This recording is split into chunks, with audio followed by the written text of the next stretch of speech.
I suppose most men learn their wife is having an affair by arriving home at the wrong time, overhearing an imprudent conversation, or finding physical evidence like soiled panties. My enlightenment was different. My wife sent me an email, actually, and she didn't email me intentionally, although Freudians might say otherwise. My guess is that her email program automatically suggested my name as her intended addressee, and she clicked it without checking. That's certainly easy to do, especially if you're in a hurry. Whatever the case, I was bemused to receive a note from my wife of 18 years entitled, "About Yesterday." Since yesterday was a rather ordinary Wednesday, I wondered why Anne would write me an email about it. Opening the message, I found the following. "Darling, I just had to tell you again how wonderful yesterday afternoon was. You made me feel things I hadn't felt in years. I can't wait till next week. Your sexy lady." I had been at work all day Wednesday, and as far as I knew, so had Anne. We hadn't even spoken on the phone that afternoon, although I did recall her being unusually cheerful when she got home that evening. Furthermore, sexy lady is not one of the terms of endearment I use with Anne. The ugly explanation I leaped to seemed inescapable, and my first thought was to confront her that evening and demand an explanation, or more likely, a confession. But I am a logical and methodical person. It took no great imagination to suppose that she might deny the implications of the errant email, make up some alternative explanation, or simply pass the whole thing off as a joke. What could I say then? Moreover, my fruitless accusation would put her on alert, and any chance I might have of uncovering the truth would almost certainly be lost. After further consideration, I decided to adopt a wait-and-see approach. First, it would be interesting, even amusing, to see if Anne realized her mistake and would initiate an explanation on her own. If not, I had been put on alert and had been given a schedule for her next assignation. That was information I intended to put to good use. Anne sells real estate, so her hours tend to be irregular. This evening, she got home well after I did. I watched her carefully, but found her behavior absolutely normal in every way. If she was aware that she had misaddressed her email, she gave no sign of it. I, in turn, made no hint that anything was amiss. The whole evening was routine, but when we went to bed, I found that sleep would not come. Instead, I lay there wrestling with my problem, looking at it from every angle to see if I could unravel the knot. One possibility, of course, remained that there was a completely innocent explanation. If this were so, I would not only make a fool of myself by acting rashly, but I might even do harm to our marriage. I loved my wife, and the last thing I wished was to do something that might drive her away from me. Alternatively, if the email was indeed the smoking gun that revealed an affair in progress, then my marriage was already in jeopardy, in which case I would have to take action. Just because I try to control my emotions doesn't mean I don't have them. As I tossed and turned in my bed, the pain of my wife's possible betrayal ate deep into me. After lengthy consideration, I concluded that my only option was to put the issue aside until I could obtain more definitive information. Fortunately, that's something I'm able to do, and once I reached that conclusion, I soon drifted off to sleep. Once I got to work the next morning, I mentally reopened the issue. In the light of a new day, I realized that the coming Wednesday should provide some answers. Accordingly, I contacted a detective agency and made arrangements to have my wife followed. If she did nothing out of the ordinary on Wednesday, that wouldn't absolutely ease my fears, but I would certainly feel better. However, if she engaged in unfaithful behavior, at least I would know the truth and could begin to take appropriate action. Having done all I could do at that point allowed me to set the whole matter aside and go back to my work without distraction. From all outward appearances, the following Wednesday was exactly like any other. Anne and I left for work as usual and returned home late that afternoon at almost identical times. There was nothing about her appearance or behavior that struck me as abnormal or unusual. I sat in the den reading my favorite collection of short stories by Edgar Allan Poe and did my best to conceal any signs of my own unease and suspicions. On Thursday morning, I had an appointment with the detective agency to learn the outcome of their surveillance. While I am not a very emotional person, I can still read emotions in others. When I walked into the office, the detective handling my case avoided making eye contact with me. I knew immediately that I would not like what he was about to tell me. It was as bad as I had feared. Early in the afternoon, my wife had left the real estate office where she works, and the detective had followed her to a cut-rate motel near the airport. He handed me pictures showing her meeting a man there and entering a room with him. The timestamp on the photo read 1:52 p.m., approximately 2 hours later. Another photograph showed the two of them leaving the room together, arm in arm. "I'm sorry," the detective said to me. "We always hate to be the ones to confirm your suspicions. What would you like us to do for you now?" I thought about it for a minute. "I need your help one more time. It would appear that this motel is the scene of their regular assignations. If that's true, is there any way you could arrange to get photos of what happens inside the room?" The detective didn't hesitate. "We have a lot of experience obtaining such evidence. There will likely be an additional charge for ensuring the cooperation of the manager of the motel, but if that's acceptable to you, I think we can guarantee satisfaction." I nodded. The cost would be cheap in exchange for the proof. I returned to my office, but this time found to my surprise that I was unable to concentrate on my work. Now that all doubt had been removed, my ability to compartmentalize my thoughts seemed to have vanished. Finally, I gave up trying to work and began to focus on what I had learned. Wiping my eyes, I began to make plans.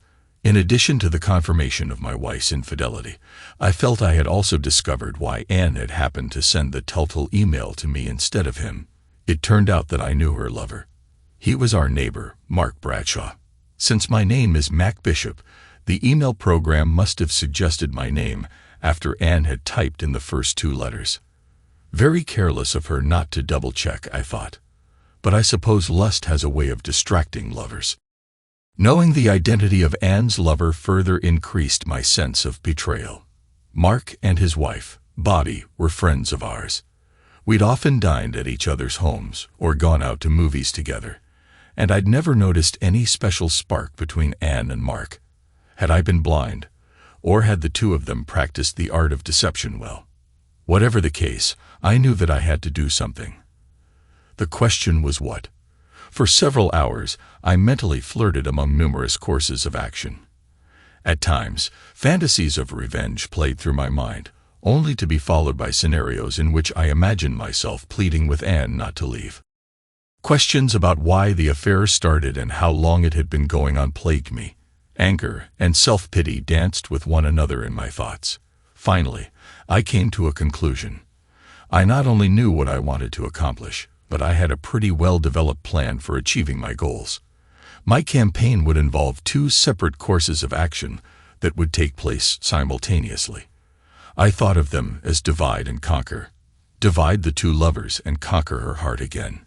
For the divide part of my plan, I would use my knowledge of Anne, and to a lesser extent, Mark, to drive a wedge between the two of them. With any luck, I could thwart their relationship until they decided to call it quits on their own. The second part would involve an all-out campaign to win back Anne's affection by becoming the perfect husband. At the same time that I was showing her the downside of her relationship with Mark, I hoped to show her the benefits of resuming her relationship with me. I made extensive notes for myself, listing possible actions for each part of my campaign, planning their timing and working through the interdependencies so that each would complement the other. When I had finished, I saw that the essential element for both was the need to pretend total ignorance of their relationship and to keep them unaware of my knowledge. Obviously, this would require a lot of restraint on my part, but I felt that I could do this. I'm good at not showing emotion.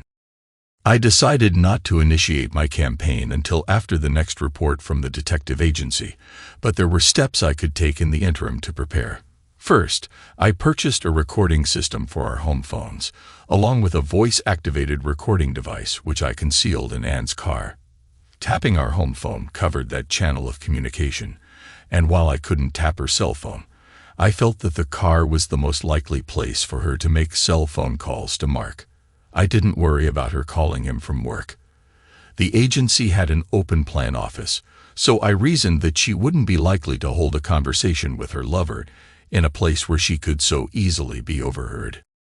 My next step was to make changes to Anne's email. Her home computer was already set up to access her work email account. She password protected her system, but I knew where she kept a list of her passwords, and it didn't take me long to gain access. I quickly arranged for a copy of any messages she sent or received to be forwarded automatically to my account. Once I had access to her email, I soon learned that their affair had apparently been going on only a month or so. That suggested they were still in the honeymoon stage of their relationship. My challenge was to engineer an early end to the honeymoon. Having completed the preliminary work, all I had to do was wait until the detective agency produced photographs of their next liaison. In addition to stills, they surprised me by delivering video and audio as well. It wasn't a pleasant surprise. I had steeled myself to see them having sex. What I had not expected were the displays of affection and, dare I say it, love between them. The depth of their intimacy cut deep. It made me wonder if my plan had any real chance to succeed. But I finally decided I had nothing to lose and everything to gain, and so I recommitted myself to the course of action I had planned. My wife is not a patient person, and she doesn't handle disappointment well. I hoped to use that weakness against her to disturb the relationship she had developed with Mark. At the same time, she is very much a romantic, and I felt that might be the path for the other part of my plan. Having a copy of all her emails gave me a decided advantage when it came to planning my program of interference. Their next exchange gave me everything I needed to commence the divide part of my plan. Anne, are we still on for Wednesday? Mark, absolutely. Same time, same place. Can't wait. On the day of their next rendezvous, I took a late lunch and drove over to Anne's office, parking around the corner out of sight. Once she had returned from lunch and gone inside, I casually strolled past her parking lot, took one more look around to be sure the coast was clear, then ducked down beside her car. It took me only a minute to unscrew the valve cap on a tire and let the air out. Then I returned to my car and drove back to my office. Without a membership in AAA and no men in her office, I wondered what she'd do. Sure enough, 20 minutes before she was supposed to meet Mark at the motel, I got a frantic call from Anne. Mac, I have a flat tire, and I'm supposed to be at a showing in a little while. Can you help me? Don't worry about a thing, babe, I told her reassuringly. Work is pretty light today, so I can fix it for you. I just have to wrap up one thing here, and then I'll be right over. Of course, I waited for another 15 minutes before leaving, which meant I didn't get to her agency until nearly the appointed time for Anne's get-together with Mark. I found her waiting impatiently beside her car. I'm sorry to be so late, babe, I apologized. That took longer than I expected. As she paced back and forth in frustration, I slowly and methodically changed her tire. I had parked my car directly behind hers, so I could load her flat tire in my trunk and take it to get repaired. Of course, that also prevented her from leaving until I was good and ready. By the time I had put on the spare, gotten the flat tire into my car, and had come back from washing my hands, it was well over an hour after the time she was supposed to meet Mark. I apologized to her again for taking so long and told her I hoped this wouldn't affect her relationship with her client. He'll just have to understand, she said resignedly. Sometimes these things happen. While I was changing her tire, I had heard her cell phone go off several times, but although she checked it, she never answered. My guess was that she saw it was Mark calling and didn't want to speak to him in front of me. My suspicion was subsequently confirmed when I got back to my office and saw the anxious email between the two of them. Mark, where are you? I waited at the motel for over an hour. Anne, Mark had a flat tire. Mark, you could have at least called to let me know. I rented a room for nothing. Anne, Mac was here changing the tire. Couldn't talk to you in front of him. Good, I thought. It looks like I've introduced a little tension into their plans. That night after dinner, I made a point of ushering Anne to the sofa where I proceeded to place her feet in my lap and give her a foot massage. She looked at me quizzically because she usually has to ask for such treatment. "I know you had a frustrating day, babe, and I just wanted to do something nice for you," I told her. She looked at me to see if I was implying anything more, but when I continued to smile and work on her feet, she relaxed onto the sofa. Soon I saw a look of pleasure cross her face, and as I continued massaging her, little groans of pleasure were sweet music to my ears. Not wanting to be too obvious, I waited the rest of the week before my next action. Then on Monday, I had a large floral arrangement delivered to her office with a card that read, "To the best wife a man could have." If she felt any twinge of conscience at the irony of my card, she concealed it well. But she did thank me profusely when she got home that night and told me how impressed the other women in the office had been. "But what's the occasion?" she asked. "You never did anything like that before." "That's exactly right, sweetheart," I told her, taking her in my arms, "and that's something I want to change. What if you'd had that flat tire while you were driving on the highway? That made me think how precious your love is to me, and I wanted to be sure you knew it." She looked at me searchingly, but after a moment's hesitation, she threw her arms around me and hugged me tightly. "That's so sweet of you, honey. That really means a lot to me." I couldn't help wondering if she was feeling any guilt. My continuing surveillance of her email again paid off when I learned that the lovers planned to make up for lost time at a special get-together in a few days. I wanted to disrupt their plans, but this time I felt that it might be suspicious if I tampered with her car again. Accordingly, I let her go off to her rendezvous without interference. However, I made it a point to follow, staying well back to avoid being spotted. While she was entering the room Mark had reserved, I pulled around in back of the motel and entered through a side door. The motel was downscale enough that there were no security cameras to record my pulling the fire alarm in the corridor. I had already driven off before the fire department arrived, but I waited down the street long enough to watch the guests being herded to safety out in the parking lot. I didn't spot Anne and Mark, but I knew they had to be in the throng, probably mad as wet hens. Back at the safety of my office, I watched with glee as the emails flew between the two frustrated lovers. Anne, "What a cock-up. I'm so mad I could scream." Mark, "I'm sorry, but it wasn't my fault." Anne, "Next time, book someplace that's not a fire trap." That's my Anne, I thought to myself. When she got home from work, I could see that she was still seething. But that changed to surprise when she noticed that the dinner table was set with linen napkins and our fine china. And when she smelled her favorite dish simmering on the stove, she looked at me with mock disbelief. "Who are you? And what have you done with my husband?" she asked with a big smile on her face. "It's nothing," I said modestly. "I called your office about something this afternoon, and when they told me you had an afternoon meeting with a client that ran late, I figured the last thing you'd want to do would be to come home and cook." I saw a fleeting look of fear pass over her face, but she recovered well and threw her arms around my neck. "That is so thoughtful of you, honey," she said. "You treat me so well." After dinner, I made a big point of refusing to let her help with the dishes. She gave me a look of gratitude as I ushered her to the den and turned on her favorite TV program. I felt her eyes follow me as I returned to the kitchen, and I decided that the conquer part of my campaign was moving ahead nicely. Whatever reservations Anne might be beginning to have about her affair, the next email I intercepted from Mark made clear that he was not to be deterred by any temporary setbacks. He wanted another taste of my wife's sweet glory hole, and he intended to up the ante to get it. "Mark, okay, no more cut-rate motels, sexy lady. This time I've booked a room at the Hyatt. Finally, we can spend some quality time together."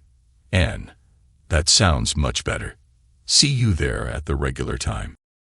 As I read their email exchange, I cursed Mark's persistence and rued his willingness to continue with their interlude. This would call for different measures. I waited until the afternoon of the day before they were to meet, then called the Hyatt's reservation desk. "This is Mark Bradshaw. I have a reservation for a room for tomorrow, but something came up and I won't be able to make it after all. I'm afraid I'll have to cancel the reservation." "No problem, sir," the reservation clerk replied. "In fact, we have a big convention booked, and your cancellation will really help us." I smiled in satisfaction. Even though I'd tossed a monkey wrench in the works, I couldn't resist showing up at the Hyatt just to watch what would happen. I found a chair with a view of the reception desk and used a newspaper to hide myself. Sure enough, right on time, the adulterous duo made an appearance, walking hand in hand, chatting and cooing like lovebirds. Their amorous mood didn't last long once they learned they didn't have a room. "But I made that reservation days ago," Mark yelled at the hapless clerk. "I'm terribly sorry," the poor girl apologized, "but according to my screen your reservation was canceled." "That's ridiculous," Mark huffed. "Very well, make us another reservation." The girl shook her head sadly. "I'm sorry, sir, but the hotel is completely booked up. Unfortunately, with the convention in town, most of the other major hotels are also sold out. You might have some luck at one of the smaller motels near the airport." When Anne heard the last comment, her face turned red and she clenched her fists. As Mark continued to fulminate against the clerk and the hotel, she yanked angrily on his sleeve. "Never mind," she said in a loud hiss. "Let's get out of here. I'm not in the mood anyway." With that, she turned and stalked off to the parking lot, with Mark behind her trying to placate her and tossing out alternatives. It was clear that he wasn't having much luck. I waited until they had both driven away in their cars before leaving my post in the lobby. My work here is done, I thought gleefully. When I got home that night, I stopped her at the door. "Don't even bother to come in the house. We're going out." Before she could object, I took her arm and escorted her out to my car. After holding the door for her, I went around to my side and began to drive. "What is all this?" she asked. "Where are we going?"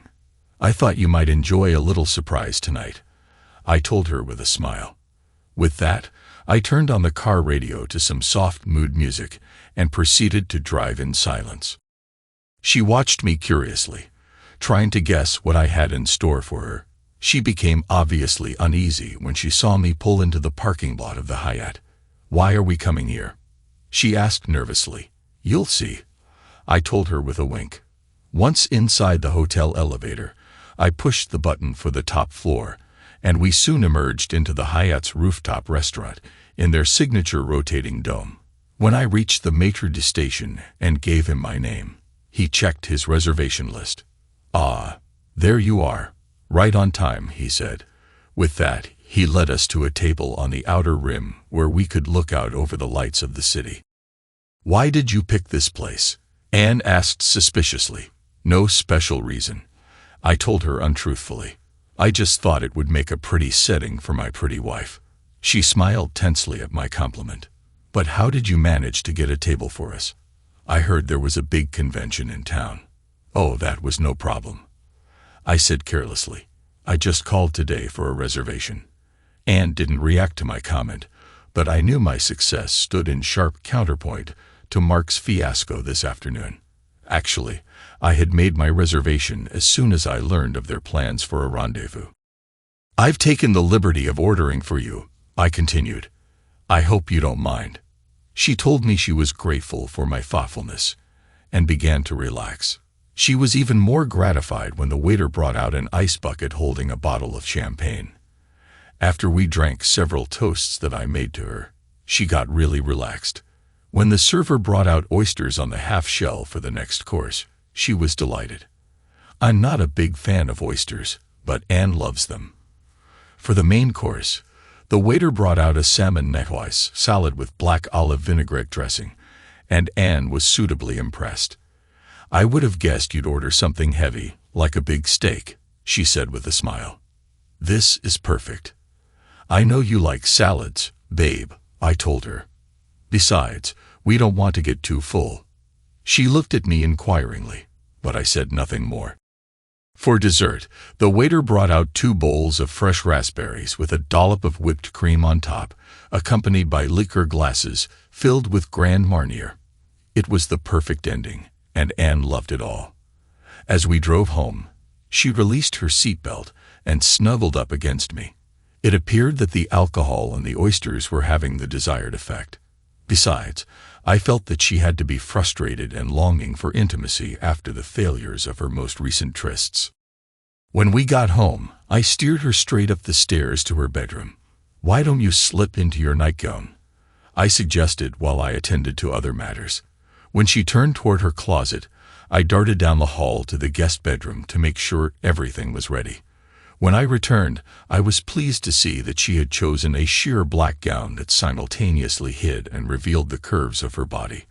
I led her down the hall to the guest bedroom, which was now glowing with scented candles placed strategically around the turn-down bed. As she stood gazing in wonder at my arrangements, I came up behind her and slipped a sleep mask over her eyes. "Touch and smell will be the only senses you'll need tonight," I told her as I led her over to the bed and slipped off her gown.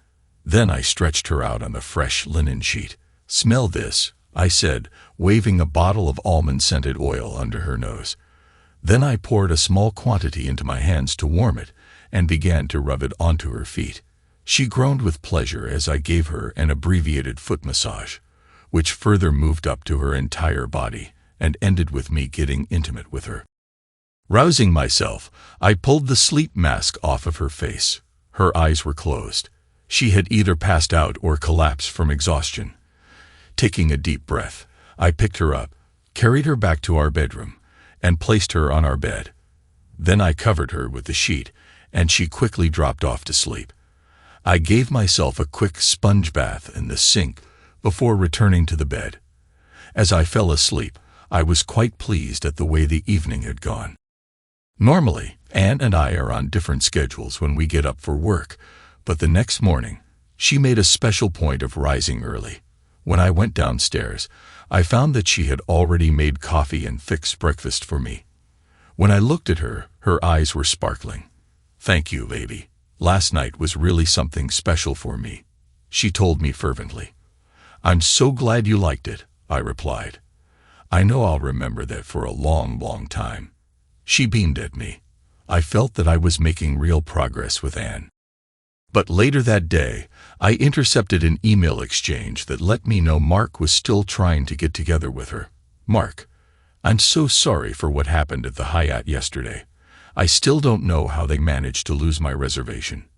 Anne, I don't know, Mark. Maybe it just wasn't meant to be." "Mark, don't say that, sexy lady. Let me make it up to you. Is there any chance you could get away on Saturday? Bobby is going out of town, and we can spend the day at our lake house. No reservation mix-ups, no fire alarms, just some hot loving. Anne, Mac always plays golf on Saturday. I could probably get away while he's on the course. Mark, perfect. I can't wait to get my hands on your hot body again."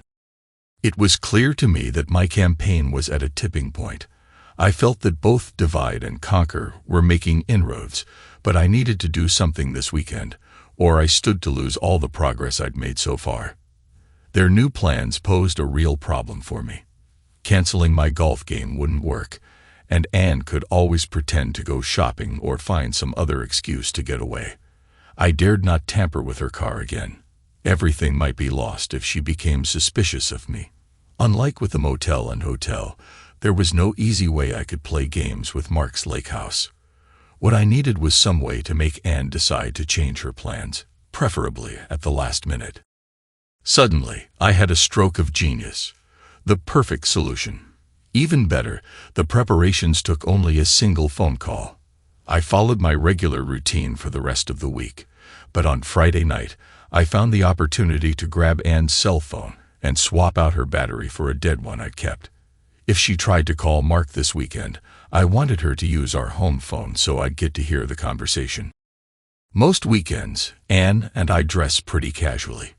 But when I came downstairs Saturday morning, I was interested to note that she had put on an attractive skirt and blouse.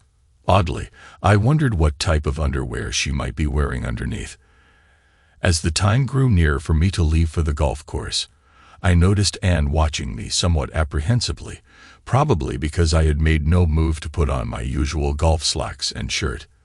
When it was almost time for my regular tea time, and I had made no move to leave, I could almost see the wheels turning in her head as she began preparing an excuse for why she would need to leave the house. Finally, she grew so impatient that she confronted me. "Aren't you playing golf today?" she demanded. Before I could answer, the doorbell rang. Anne gave me a puzzled look and went to see who was there. When she opened the door, she burst out in astonishment. "Miriam, what are you doing here? Is that any way to greet your little sister?" Miriam asked as she came through the door. The two women hugged each other excitedly. "Of course, I'm glad to see you," Anne bubbled. "It's just that I wasn't expecting you." Miriam smiled over at me. "I'm here because your wonderful husband invited me. He called me earlier this week to let me know you two didn't have any plans and to suggest that I spend the weekend. It's been so long since we gotten together that I jumped at the chance." Anne and Miriam were extremely close to one another. Scarcely a week went by that they weren't on the phone together. But because Miriam lived a couple of 100 miles away, the two didn't get to visit very often. "It's wonderful to have you here," Anne told her. Then she turned to me. "That really was a thoughtful thing to do, Mac. Now I know why you gave up your golf game." "Well, nothing's more important than giving my wife and her sister a chance to spend some time together," I told them. "Now, ladies, I want you to get ready because I'm taking you out to brunch." Then I looked at them again. "Actually, Miriam, you may want to change into something dressier than your jeans, but babe, you look perfect just the way you're dressed now." Anne looked down at herself and blushed as she remembered why she had dressed that way. But she recovered nicely. "Why don't you help Miriam take her bag up to the guest room? While she's changing, I'm just going to make a quick phone call." I watched her walk down the hall, only to hear muted cursing a minute later. She walked back out holding her unresponsive cell phone. "The battery has gone dead," she said angrily. "Oh dear, that's too bad." I sympathized. "But you can use our home phone," I said, pointing to the wall unit in the kitchen. "Never mind," she said hastily. "The call wasn't that important anyway. Now, where are we going to brunch?" I spent the rest of the weekend doing one activity after another with the two sisters, trying to ensure that they had a great time. I know that when Miriam was preparing to leave Sunday afternoon, she made a special point of giving me a big hug and thanking me. "You've got a special one here," she told Anne. "Make sure you take good care of him." I thought I saw Anne wince slightly before she smiled and put her arm around me. "I will," she promised. I was pretty sure that Anne would find time during the weekend to call Mark, but I wasn't worried. If the call was made on our home phone, I'd have a recording of it. After Anne went to bed Sunday night, I was able to check the recording device. Sure enough, it had captured a call she made to him early Sunday morning. "Mark, it's me." "Mark, where have you been? You didn't show up on Saturday, and every time I tried to call you, your cell phone went straight to voicemail. I'm so sorry, but I couldn't help it. My sister came into town unexpectedly on Saturday morning, and then my phone battery went dead. I couldn't find a chance to call you in private before now. Couldn't you have gotten away Saturday afternoon?" "I couldn't, Mark. Mac took us all over town doing things Saturday." "Well, what about today?" "My sister's here for the weekend. I just can't walk out on her. I haven't seen her in months." "Well, I felt pretty silly sitting at the lake house with my tool in my hand all day, waiting on you. Don't you ever think about anything except your tool?" "Fine. I guess I know where I stand in importance to you. Let's not fight about this. Listen, I have to go. I don't want Mac walking in on me." Their conversation delighted me. It sounded like their frustrations were about to boil over, and I felt that I had dealt their relationship the serious blow. I could only hope that it was enough. Eavesdropping on their email on Monday, I found confirmation of my assessment. "Mark, Are we still going to get together this week? I don't think so, Mark. This whole thing is getting to be too much of a hassle, and it's starting to get to me. Besides, Mac has been really sweet to me lately, and I'm feeling pretty guilty about running around behind his back. I think we need to end this now. Don't say that. At least one more time. No, I mean it. It's over. Well, I can't say I'm not disappointed. You're still one sexy lady, but I understand what you're saying. Maybe it's for the best. I don't want to lose Bobby either, but I hope we can still be friends. Sure, we'll stay friends, just not friends with benefits. Success. I had managed to insert enough problems into their relationship to cause it to collapse, just as I'd hoped. Now the only thing left for me was to complete the second half of my plan. When I got home that evening, Anne was moody and distracted. Once or twice, I even thought I saw tears in her eyes. I didn't want to intrude, but I felt I shouldn't ignore her behavior entirely. Are you okay, babe? I asked solicitously. You seem to be sort of down tonight. Did you have a problem at work? Oh, it's nothing, she said, not looking at me. I guess I'm just in a blue mood. It's probably hormones or something like that. I nodded and gave her some space for the rest of the evening. But inwardly, I was gloating because I was certain she was mourning the end of her relationship with Mark. Even though it had been her decision to halt the affair, I knew that Anne invests a lot of emotions in any relationship and can't let one go without some sense of loss. I actually found her mood reassuring. She wouldn't have felt so blue if she hadn't decided to end things. But I couldn't help thinking that Mark was unlikely to have a similar reaction. He's probably with Bobby this very moment, I thought snidely. The next morning, Anne was in a much better emotional state. During the day, I saw no further emails between Mark and her, which reinforced my belief that neither was having second thoughts. That gave me a growing sense of triumph. Everything was turning out as I had planned. That evening after dinner, I again had my Edgar Allan Poe book in my lap when Anne came in the den. "Which one are you reading this time?" she asked. "One of my favorites," I told her. "The Cask of Amontillado." "I don't know that one," she said. Then she snuggled up beside me. "Can I interrupt you for a minute? I just wanted you to know what a wonderful husband you are to me," she said earnestly, gazing into my eyes. "The last few weeks you've been so sweet to me, and I feel really lucky to have you." My heart soared at those words, and I knew that I had won. This was the moment I had waited for. I returned her gaze but said nothing, waiting to see what else she might say. She paused, and for just a moment, I saw an expression that might have been guilt pass over her face. Her eyes seemed to water a bit. "I really don't deserve you," she said fervently.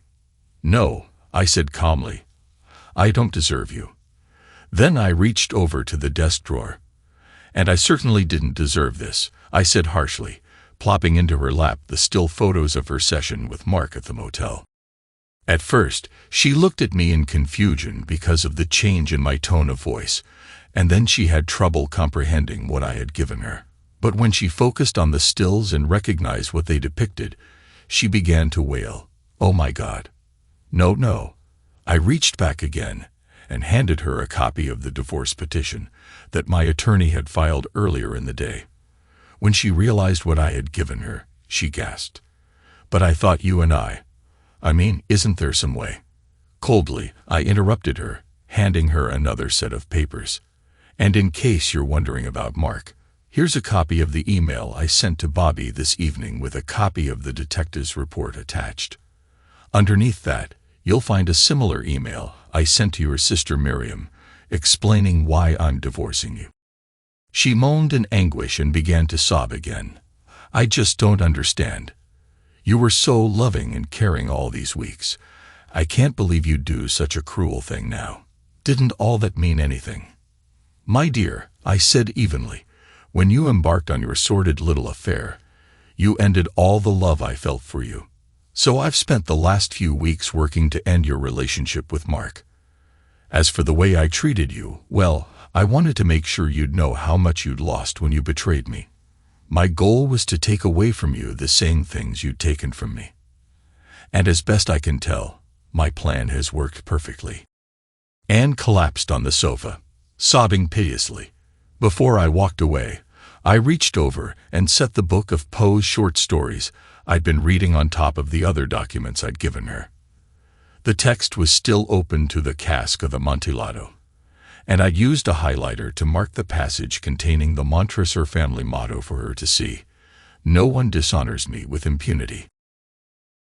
Thanks to everyone who took the time to listen to today's stories. If you enjoyed it, please consider liking and subscribing if you haven't already. Feel free to share your thoughts on the events in the comments below. Take care.